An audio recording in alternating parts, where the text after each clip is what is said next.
This is wonderful. I understand you have 183 countries here. How do you do it, David? It's almost another United Nations, except that you have stronger voices, you are younger, you are more dynamic, and you probably have something to teach us, the old generation, when it comes to working together.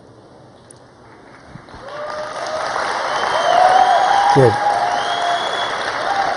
What we'll do very quickly, because we have about 4 minutes left, is just each one of the three of you ask your question, and then Mr. Anand can put an answer across the three together. So very quickly, who you are and your question. Mr. Anand, thanks for your generosity for the book. Just for your information, there are 184 countries in this room, not 183. Just because the UN does not recognize it, it doesn't mean that Kurdistan does not exist. So I'm Káró from Kurdistan. You've declared independence. Excuse me? That's it. And there is the flag. So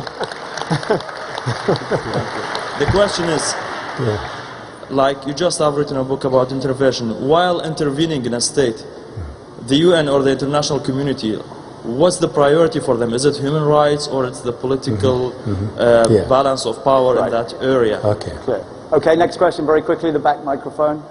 Maybe a wrap-up answer to all three.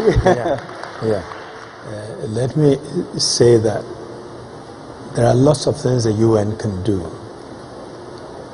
and you can be part of that.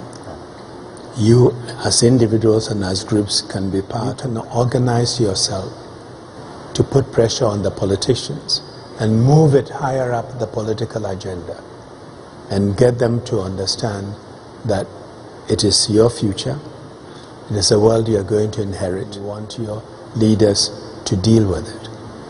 You would even be more effective if not only do you organize to push it up the agenda, but you vote, you register and you vote.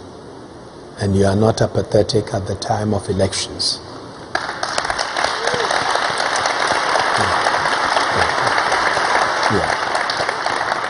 And I have often said that where leaders fail to lead, the people can make them follow. And with real pressure, they will follow you.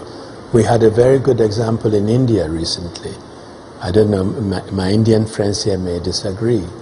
On the question of corruption, the government had been debating it for years and wanted to pass a law.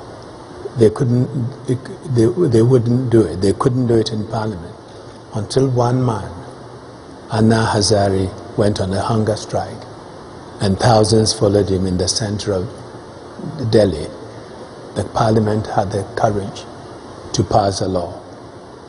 And another message I will leave you with, which comes from my good friend, Professor Amartya Sen, who as a young person at the age of 9 went through famine. There was nothing to eat. And he's a Nobel laureate, Nobel economist, Nobel laureate. He said, people in democracy do not starve. And you know why? You can starve them once, you're out of power forever. Thank you so much, sir. That was absolutely fantastic. Let's give a huge round of applause. Thank you so much. That was fabulous. Are you continuing on? This is yes, if you want to come this way. Bye-bye. Thanks. Bye-bye. Kate will escort you off. Thank you, sir.